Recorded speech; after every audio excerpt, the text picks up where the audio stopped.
Hi, this is Rudy Jones of PalmettoStateBaseball.com. Welcome to the Palmetto State Baseball Podcast for March 25th, 2024.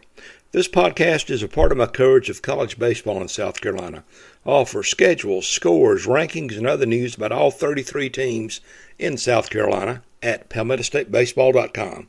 I provide updates on X, formerly known as Twitter, under the handle of Palmetto Base.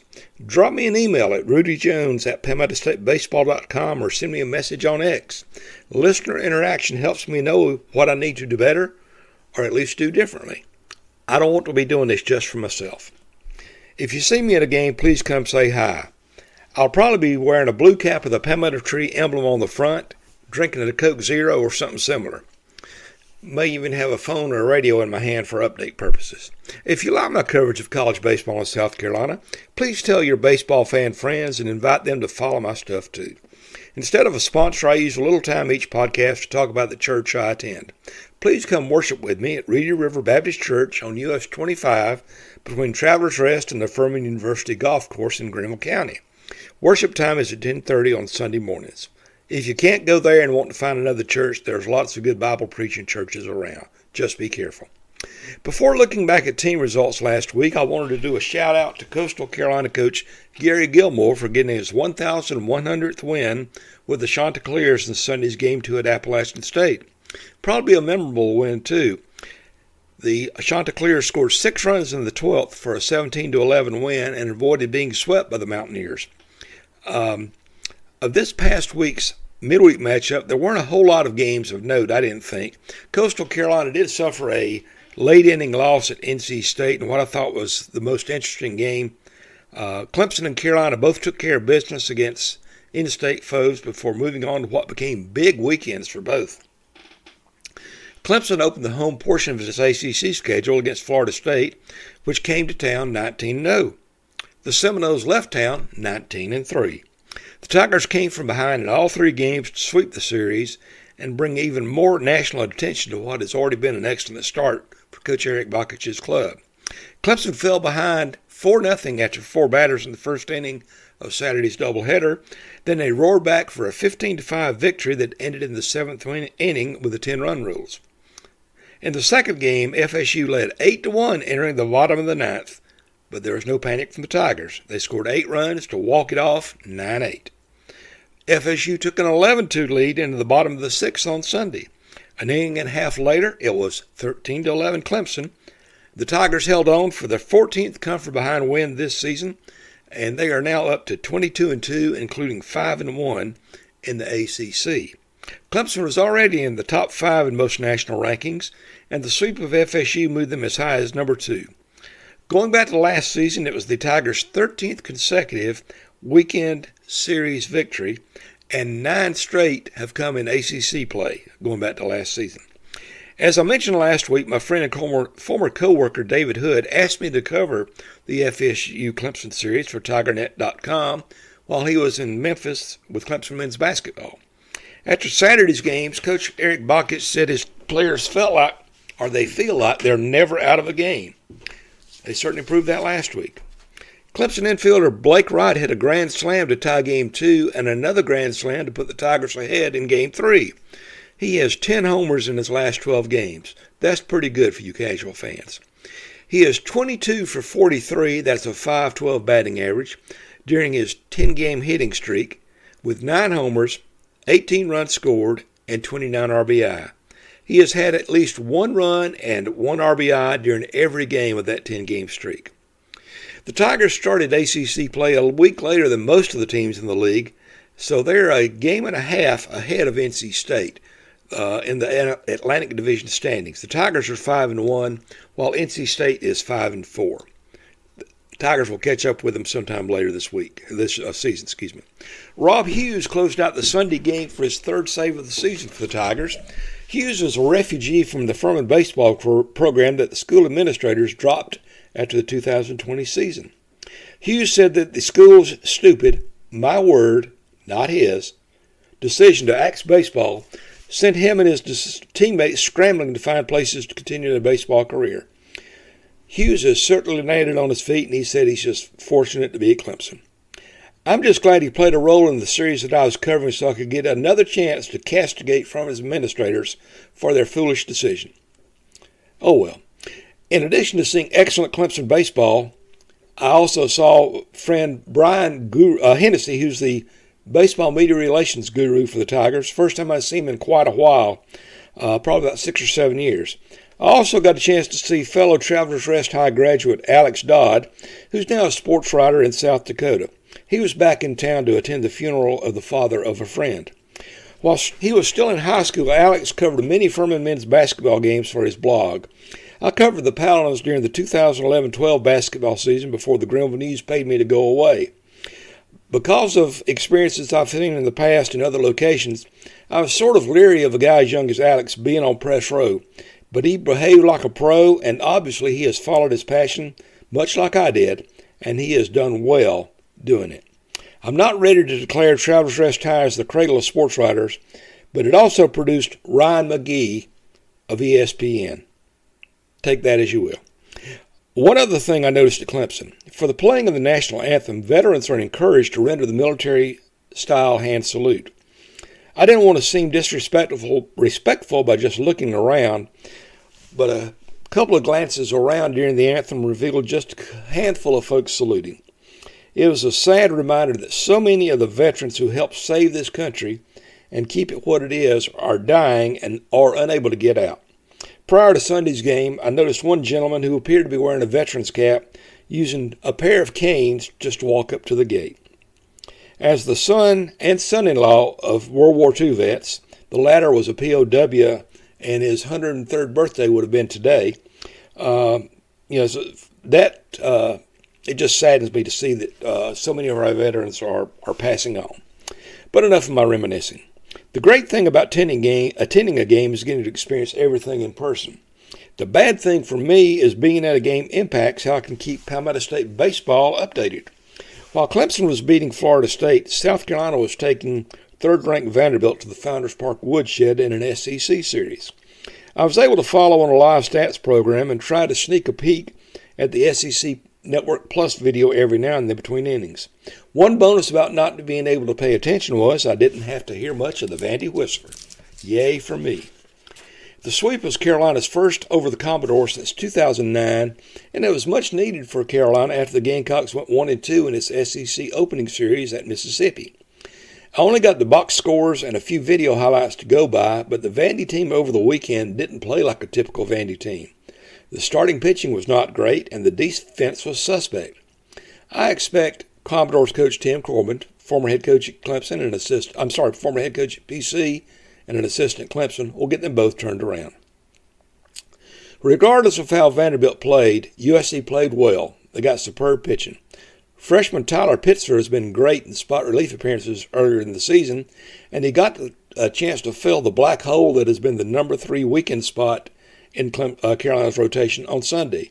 He answered by going 6 into third innings and allowed 2 unearned runs. He gave up 3 hits while walking 1 and striking out 9. That's pretty good stuff. I would expect him to be back in the rotation next weekend if nothing unusual happens. Matthew Becker, who I thought might get the call on Sunday, finished up for Pitzer, and he struck out 3 and allowed a hit over 2 2/3 shutout innings. For the weekend, USC pitchers held Vandy boys to a 163 batting average. Carolina staff ERA was 2.67 with 28 strikeouts against 8 walks. Carolina also hit 8 home runs and stole 5 bases. The result allowed USC to get back into all of the national rankings after a week's absence in some. Carolina is 4-2 in the SEC, tied with Florida for second place in the East, both a game behind Kentucky, who's at 5-1. The Wildcats started off with a sweep of Georgia and won 2 of 3 against Missouri this weekend. In addition to the aforementioned loss to NC State, Coastal Carolina lost the first 2 games of this Sun Belt Conference series at Appalachian State over the weekend. On Sunday, they did get Coach Gilmore's 1100th victory. Derek Bender drove in 6 runs in that game, and he hit a 2-run homer in the 11th to begin the scoring in that 6-run inning. The Chanticleers are in a 4-way tie for 5th place after 2 weekends of Sun Belt Conference play. Looking like it's going to be a good race in the Sun Belt. Of course, it usually is. I expect the Chanticleers will move up. Wofford put in 18-6 midweek loss to Georgia out of its mind as it swept the Citadel and Spartanburg to open Southern Conference play. Dixon Black, who entered the weekend with one home run, hit 3 in the Saturday doubleheader. 3 pitchers combined for a shutout on Sunday as the Terriers wrapped up the sweep. North Carolina A&T, coached by former Clemson player Ben Hall, took 2 of 3 from College of Charleston in the Coastal Athletic Association Series. Nice win for the Aggies. Overall, it was a good weekend for the state's Big South Conference teams as well. Charleston Southern, Presbyterian, and Winthrop all went 2-1 in conference road series.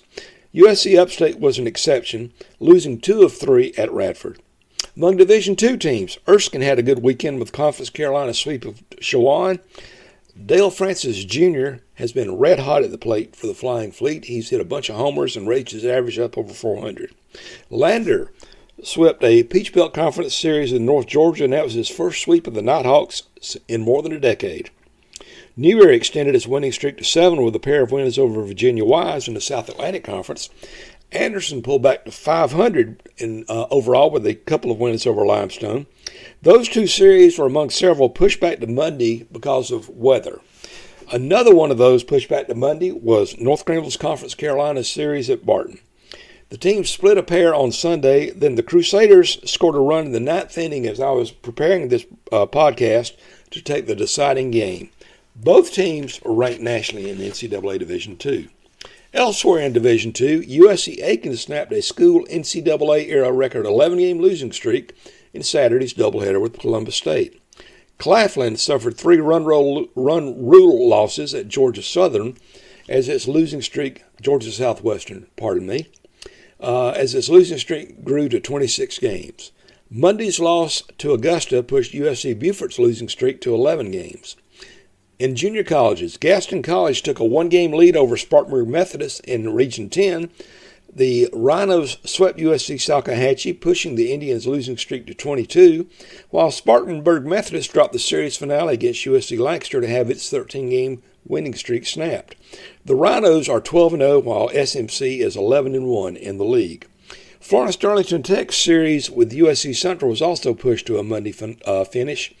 The Stingers won the first 3 of those games. Game 4 is still in progress as I record this. As I mentioned earlier, Newberry has a winning streak. As I write this, I've been listening to the Virginia Wise Newberry game for Monday on the internet feed from WKDK in Newberry. AM 1240 has withstood the problems experienced by small-town stations by the proliferation of other media forms. I hope it can keep it up. It provides a great service. Thanks to Jimmy Coggins and his staff. I named Clemson as Palmetto State Baseball's Team of the Week from March 18th through the 25th. Why? They went 5-0 and they beat Florida State like a rented mule. It was a tough call over USC for its weekend sweep of Vandy, but I just believe the Tigers had a slight edge because of all the dramatics involved. I shook up the rankings for state Division I teams just a little bit. Clemson did remain number 1. I moved South Carolina back ahead of Coastal and put Wofford back in front of Charleston, College of Charleston, and USC Upstate. North Greenville and Lander remained 1-2 in my Division II rankings. Coker, Erskine, and a red-hot Newberry team round out the top 5. The rankings for NAIA and NCCAA schools remained the same, with Morris and Voorhees at the top, and in junior college, Florence Darlington Tech, SMC, and USC Lancaster are the leaders in the junior college rankings. So, on to this week. Most teams have moved their weekend series up by a day because this coming Sunday is Easter. It's a holy day for Christians and also a time when lots of families get together for celebrations. Right now, just 3 games are set for Sunday. There are some nice in-state matchups on Tuesday, though, including Coastal Carolina at Clemson and immediate ranked teams. Also, Charleston Southern is at the Citadel, Presbyterian's at South Carolina, and Wofford is at Winthrop. Columbus International plays a doubleheader at Morris. Florence Darlington Tech is scheduled to play Tennessee Junior College Power Walter State on Tuesday. I don't know if they've amended that in any way since the Stingers were rounding up their region series on Monday. If I find out something, I'll put it on PalmettoStateBaseball.com. Other games in midweek. On Wednesday, Limestone travels to Southern Wesleyan, and North Greenville goes to Coker. As I mentioned earlier, many teams have moved their weekend series up to a Thursday beginning. On Thursday, Clemson is at Miami in the ACC, South Carolina is at Alabama in the SEC, and Coastal Carolina is at Louisiana Monroe in the Sun Belt. The Citadel opens the SoCon home series with Western Carolina, and in the Big South, USC Upstate entertains UNC Asheville. Presbyterian is at Gardner-Webb, Wofford plays at Virginia Military Institute, and Winthrop plays at St. John's in a non-conference series. Charleston Southern steps out of the Big South Conference for a Friday-Saturday home series with a good Creighton program. Also beginning on Friday is Charleston Southern's, Also beginning on Friday is College of Charleston's CAA series at Stony Brook. That's just one of two series scheduled to have action on Easter Sunday. The other involves Voorhees, which has a weekend round-robin set up with Payne and Florida National involved. Florida National is scheduled to play at Voorhees on Sunday. Among NCAA Division II teams, there are two excellent Conference Carolinas matchups beginning on Friday. UNC Pembroke at Erskine and Young Harris at North Greenville. Region 10 has moved its weekend doubleheaders to Friday-Saturday instead of Saturday-Sunday because of Easter. The marquee matchup looks to be Spartanburg Methodist at Gaston College at historic Sims Legion Park in Gastonia. That's the facility that's right there on I-85 as you get ready to enter Gastonia. The host Rhinos lead SMC by one game at the midway point of the region schedules. Florida Starlington Tech, which got a 1 week later start to its region play, is close behind. I don't mention every team's schedule in my weekly look back or look ahead, but I always have complete schedules and results available in the calendar at the bottom of PalmettoStateBaseball.com. This is my 7th podcast of the 2024 season. If you enjoyed it, please let your baseball fan friends know about it. Please tell friends about PalmettoStateBaseball.com's coverage of college baseball in South Carolina. Email your comments, criticisms, or compliments to me at rudyjones@PalmettoStateBaseball.com. I want your input to help my coverage of the best level of the greatest sport God ever allowed to be invented. Speaking of God, I invite you to attend church with me at Reedy River Baptist Church, 871 North 25 Bypass between Travelers Rest and the Furman University Golf Course in Granville County. Worship time is at 10:30 on Sunday mornings. We have no specific dress code, just kind of sort of nice attire. I hope you'll find out that we are a friendly church and will want to worship with us regularly. In fact, since this coming Sunday's Easter, if you don't have a church home, come worship with us. We're even going to have a 7 o'clock sunrise service down by the Swamp Rabbit Trail, but come worship with us anytime. If you want to come worship the risen Savior this coming Sunday on Easter, we'd love to have you, 10:30 start. Anyway, thanks again for listening to the March 25th, 2024 episode of the Palmetto State Baseball Podcast. This is Rudy Jones of PalmettoStateBaseball.com saying, it's a beautiful day for baseball. Let's play two.